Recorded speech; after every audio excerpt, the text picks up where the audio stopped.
To the moon and let me play among the stars.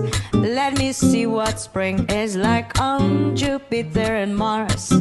And other words hold my head. Dnešní hostku jsme lovili opravdu dlouho. Žije totiž napůl v USA. Nám se podařilo ji zastihnout v České republice. Je to zpěvačka Marta Balážová.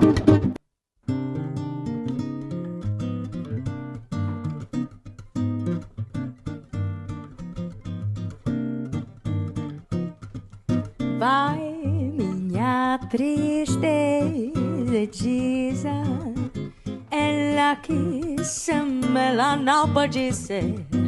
Ty vlastně zpíváš, spolupracuješ s Artem a s různýma velkýma divadlama v republice, konkrétně třeba Forman. Jak přišly tyhle spolupráce? Spolupráce s Milošem Formanem přišla tak, že jsem měla profesora na konzervatoři. Ten mě doporučil tam, tak jsem šla na konkurs a takhle se stala tahle spolupráce krásná. Mimo to si zpívala s velkýma jménama v republice, třeba Vojta Dyk. Tak to bylo taky na základě konzervatoře Jaroslava Ježka, protože tam jsme se všichni poznali. To vlastně byla moje první velká kapela, funková.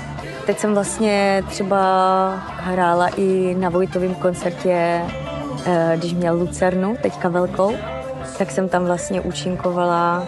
Byla jsem jeho hostem s Tiborem.